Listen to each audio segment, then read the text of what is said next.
Hi, good morning sa inyo lahat. Good evening, good afternoon, good day, at welcome sa panibagong vlog. Kung nasa mga parte kayo ng mundo. At ayun, nagre-ready na ako ng umagahan. So, ito yung gagawin namin ngayon. Nung isang araw, nag-birthday si Kuya, di ba?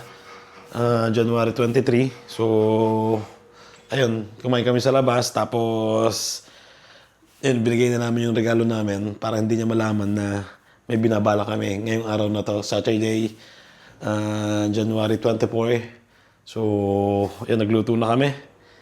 Ayan, papakita ko sa inyo. Teka lang, lalagyan ko lang ng tubig tong aking niluluto para mamaya okay na, di ba? Meron akong ditong noodles, umagahan. Yan, kimchi. Lagyan ko lang to ng tubig. Tapos pagpapatuloy ko yung unang kwento ko. Yung. Okay na yan. So, sa susunod na linggo kasi may handaan yung pamangking ko. At nagpapaluto sa akin ng mga pagkain. At ayun yung ginawa kong alibay kay Marcos para makapagluto kami ngayon. So, nagluto ako ng chicken teriyaki at syempre ang gising na etong menudo. Tapos nag-marinate din ako ng pang doon, chicken inasal. Meron din kaming binagoongan. So may spaghetti rin na Pilipino. So ayun, gising na pala. Mamaya ako na lang pagpapatuloy ng aking kwento. Yun, umagahan. Kimchi noodles. Umagahan ko ang anghang eh. Kaya walang choice eh. Kaya, syempre, tsagain na lang, di ba? Babawi na lang mamaya, tanghalian. Let's go. Good morning sa inyo. Ano? Masarap. Manghang. Pero masarap na.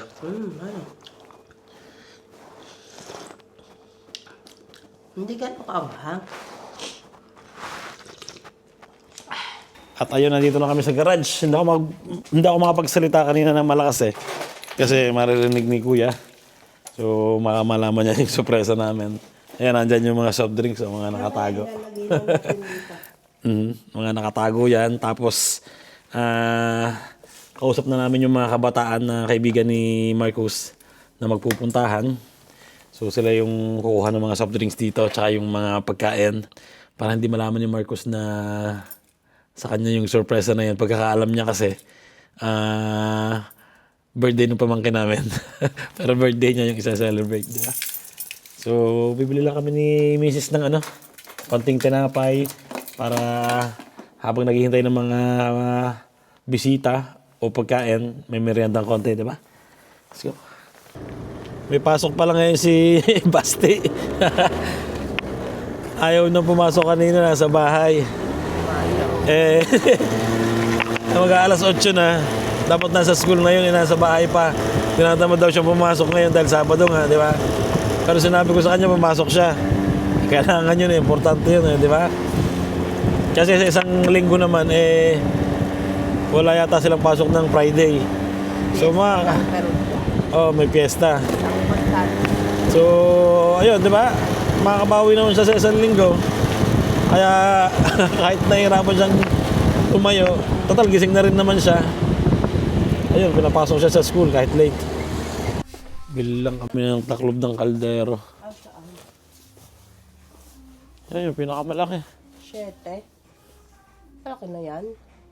Parang liit pa rin, no? Anong size yan? 32. Ganito siyang kalaki. 32. Wala kami nakitang taklob ng kaldero. Maliliit. Yan kaya? Yung pinakamalaki na nila hindi pa rin kasya dun sa kaldero namin. Sayang hindi nakapagawa sa trabaho eh. Saglit lang yun, aluminum lang yun, di ba? At punta kami ngayon sa isang supermarket para bumili ng mga drinks na pambata. Hindi pambata ha, yung pang mga kabataan. konting gin, konting tonic water. Tapos punta pa kami sa isang supermarket pa para bumili nga ng mga tinapay na pang merienda. At last na yon. So pwede na kami magpahinga ng konti mamaya. At may lulutuin pang mga inasal tsaka crispy pata, di ba? So halap na tayo ng park dito na malapit-lapit.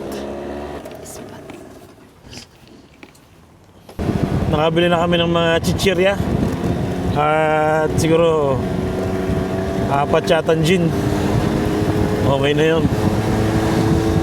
Tapos lipat naman kami ng supermarket.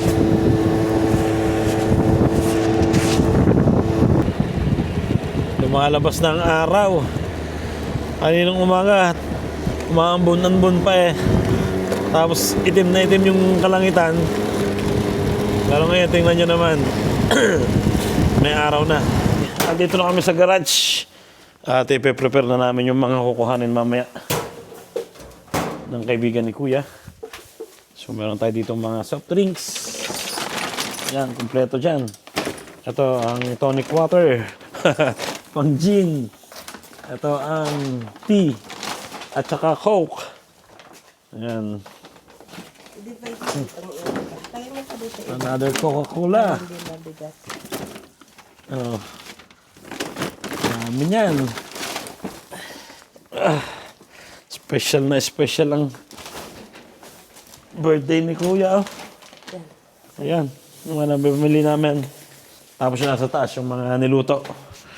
So, wala ka nakalimutan dyan? Baka may nakatago pa dyan, ha? Ito yung gin na binili ko. Botanical. Pag kasi botanical, masarap yan. Tsaka flavor na madami. Tsaka masasarap yung flavor, di ba? Mga aromatic. Let's go. Tara. Tapos bumili rin kami ng Umpelmo. Ayan, oh. Sarap kasi to. Natikman namin nung isang araw. Pula yung loob. Tapos bumili rin kami ng suso. Gagataan. Ayun, punta namin sa taas. Susi ko. Teka. Ayun, magluluto na ako ng chicken inasal. Yun. Di ba? Kagabi pa yan nakamarinate. Minarinate ko yan sa tanglad. Oyster sauce, syempre. Toyo. Ano pa? Asukal. Sibuyas, luya. Wala palang sibuyas. Bawang luya lang pala. Bawang luya. Lemon. Saka konting pampalambot ng karne. Sprite. So, yun. Okay na yan, di ba? At saka pala paminta. Siyempre may tanglad tayo ditong fresh. Ayan, ayun yung tanim ni Tito Owen. Inharvest namin nung summer pa yata yan. So, yun, luto muna ako. Bumili rin pala si Mrs. nito, oh. Kabibe. Ayan. Ayan yung tanghalian namin ngayon. So, luto na ako. Ayun, tapos na. Last na crispy pata. Yun! Luto na to? Aha, kanina pa yan. Ayan, oh. 4 ang crispy pata. Aha. Patay mo na. Tapos, meron pa tayo sa dito. 5 crispy pata. Tapos, meron tayo ditong chicken inasal.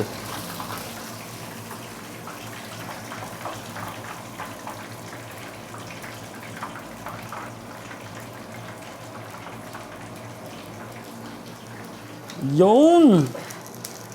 Putok-batok. Ang sarap niyan, ha? Grabe. Ito yung menudo. At saka yung chicken teriyaki. Tatantarin ko lang tong chicken inasal. Siguro kalahati lang. Kalahati na to. Ayan. Diba? Para hindi masyadong malaki. So, pagkatapos nun, tapos na. Pwede na kami magpahinga. Tapos, dadaanan to ng mga ragazzi, ng mga kabataan, na kaibigan ni Kuya, para i-prepare dun sa handaan, dun sa reception. So, siguro mapahinga muna kami. Tulog ka? Ayun, kain na. Thank you, Lord. Tapos na rin ang pagluluto. Sakit sa bewang. Spaghetti na lang pala. At saka, kanin? Kanin. Kanin. Yun. Tapos ready na. Ano pa naman yun? Anong oras yung punta natin doon sa 7:30. 7:30, di ba ba? Hindi, yung umpisa ng pwede maghakot. 5. 5. 5 daw sabi ng maganda. Bale, may una pa sa aming maghahanda doon. Meeting yata. So, mangyayari, hintay namin matapos yon bago kami makapaghakot doon sa reception na paghahandaan. So, yeah, food trip sa no. Nalilinis na. Ayun, thank you Lord. Kain na. Galing si Basti sa school, nandito na rin. Hey, ciao. Ano, sarap? Menudo. Pwede na mag-catering. Ayun, 2:30 na. So, pahinga muna. Grabe, pagod. Ay, kasi kahapon, natapos siguro kami magluto ni Mrs. 1:00 ng madaling araw. Tapos, kaninang umaga, luto ulit kami. Simula kami ng 8, mga 9 siguro, 9. So, ayun, tapos na ngayon. Di ba? Mamaya, surprise na. So, nakapagod. Pero okay lang yun, di ba? Isang beses lang yung mangyari sa buong buhay ni Kuya eh. Kaya, dapat talaga i-celebrate. Magastos man, nakakapagod man, walang problema, di ba? Pwede naman ulit yung trabahuhin, di ba? Yung pera pwedeng kitain ulit. Yung pagod, tulong mo lang yan, di ba? Makabawi ka na.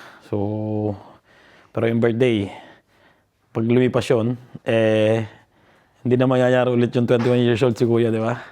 So, yun. Kaya celebrate muna natin. At nakaluto na ako. Naglilinis na lang si Miss ng kusina. At pahinga muna kami. So, 5:00 pa naman kami pwede maghakot dun sa reception. And tulog muna ng konti. Idlip. So, mamaya na lang. Ciao. Ay, grabe, nakatulog ako. Nakakot na ng mga kabataan yung mga pagkain, mga inumin. At libis na kami ni Mrs. Tapos si Marcos, yung anak namin panganay, iginagala nung pinsan ni Mrs. para hindi mahalata. Para pag naglatingan dito yung mga kabataan, hindi niya makita. So, usapan namin 7:00 mag-aalisan. 6 na ngayon. And, let's go, liguan na. Si Poste yung aso namin, nilabas na ni Basti nung bunso namin. So, liligo na kami para mag-prepare. 6:00 na. So, 7:30 na. Ready na kami. Ready na si Basti. Ready ka na? Magsapatos ka na. Parating na si Kuya. Si Miss, ready na rin. At ako ready na rin, syempre. Parating na si Kuya. Wala siyang kaalam-alam na para sa kanya tong handaan na to. Ready na rin tong spaghetti. Ayan. Ang menudo. Ito yung dalawa lang yung dinala namin. Kasi ang sabi ko kay Kuya, kay Marcus, nagpaluto sa akin ng spaghetti tsaka ng menudo, yung pamangking ko. Ayun yung dadala namin doon. Porma ni Mrs. Ano yung leather? Mabigat? Let's go. Parating na si Kuya. Kita-kita tayo doon sa reception ng handaan ni Kuya. Let's go. Andito na kami sa baba. Ayun yung mga dala namin. Parating na si Kuya.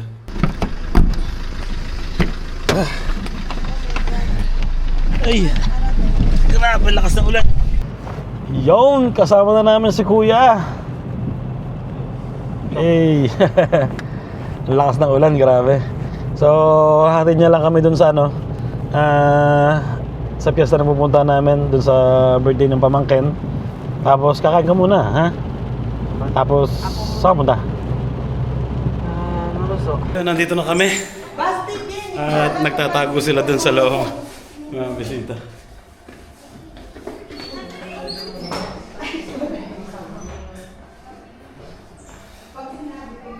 Yan na. Okay na mga pagkain.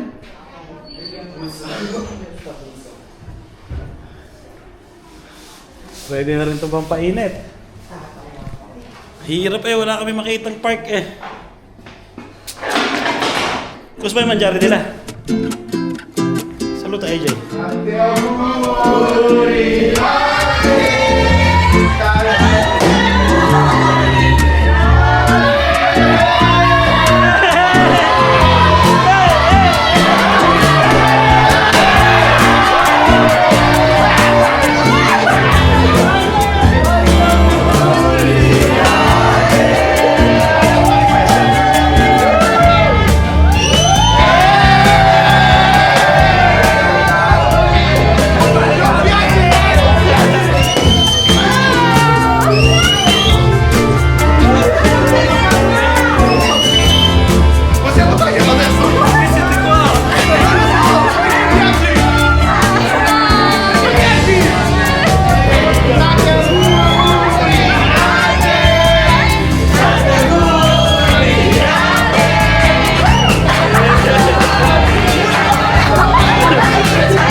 Questa io.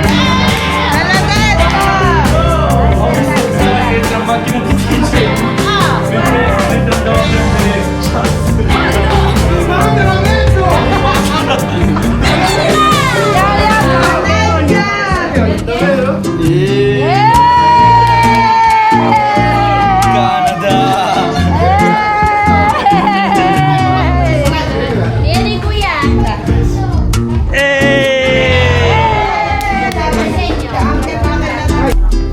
Ano pa?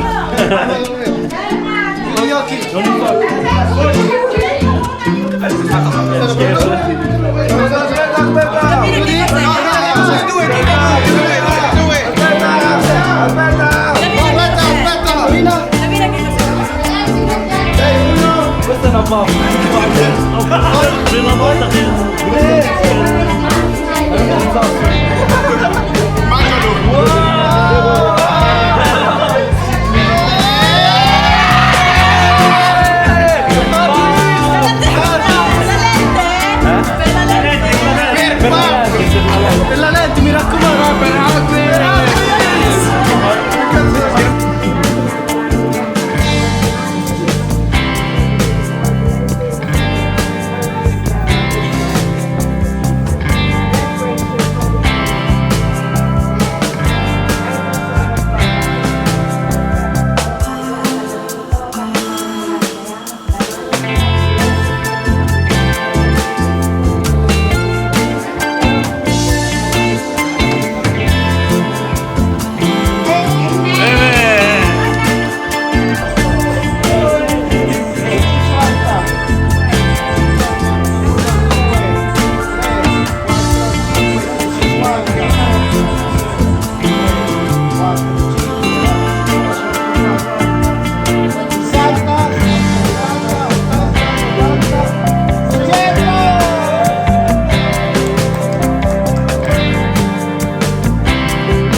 Ay, alas 2:30 ng madaling araw.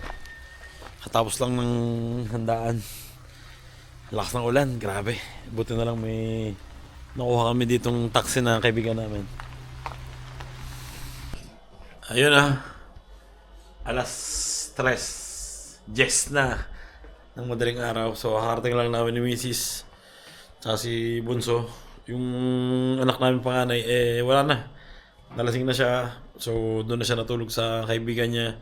At kami naglinis pa nung yung pinaghandaan na lugar. So, yun. Diba? Okay na. Yan. Dami namin dala. Ayan yung speaker. Ito yung mga hindi naubos na pagkain, na alak. Ito yung mga lalabhan ng mga plato. So, okay na, di ba?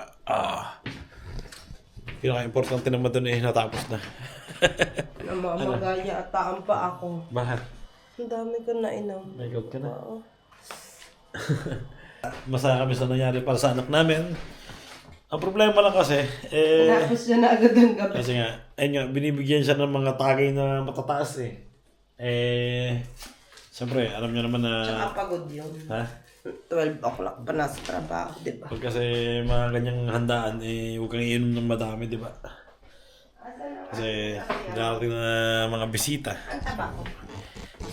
Wala ba doon? Dito yata sa, sa jacket. Ito. Namamagaya at taang pa ako. So ayun, super pagod at okay lang yun, di ba? Ay, sakit ng balakang ko. At ayun, unang-una nagpapasalamat kami sa mga tumulong, syempre pumunta at syempre sa taas kay Lord na naging success yung handaan na to. So, syempre kung di dahil sa kanya hindi mangyayari, di ba? So, 3:50 na. So, kailangan na matulog. At bukas may part-time pa kami ni Mrs. Ayan, salamat sa panonood. Ingat palagi kayo. God bless sa inyong lahat. At salamat sa suporta palagi. Ciao.